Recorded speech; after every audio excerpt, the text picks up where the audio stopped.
So the big news is Trump and the Insurrection Act.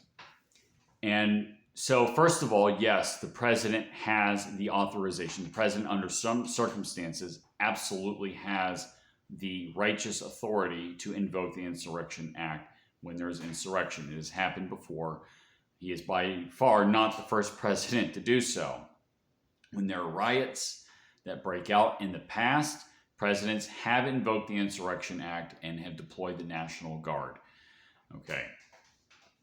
So that being said, there's a little more to what's going on than what maybe meets the eye on the surface. I know a lot of you probably know this, but there's something called a color revolution. And this is something that our CIA or other intelligence agencies, along with tax-exempt foundations, Soros is famous for this, they go into the country, they agitate certain groups, and they cause enough unrest and disruptions where it puts pressure on the government.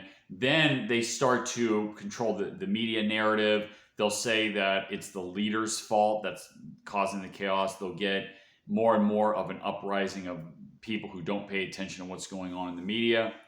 And he gets removed from power. So you think of Ukraine in 2014, that color revolution, or the Republic of Georgia, and I'm talking about the country that's in the Caucasus south of Russia, that had a color revolution in 2008. There's been other examples of this. That is what is being attempted right now. You have a literal insurrection of some of the blue states, and certainly the blue cities like Portland and Chicago, that are attempting to create legislation or executive orders to prevent the federal government from enforcing the law. Okay, so they are harboring people who are breaking the law. They're actually accomplices after the fact. People who, some of which we know for sure that are organized crime, that are basically paramilitary, that are terrorist organizations, both domestic and foreign.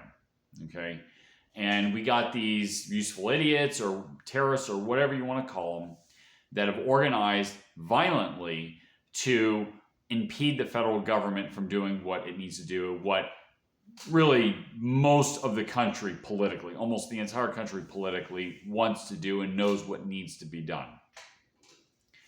So, like I said, this is an insurrection. It's an attempted color revolution, and Trump is getting out ahead of that.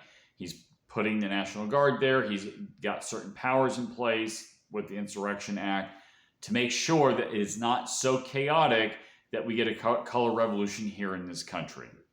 That's what the globalists and the elite are attempting to do, and Trump's trying to get out ahead of that. So that's what's happening. There's a lot at stake here.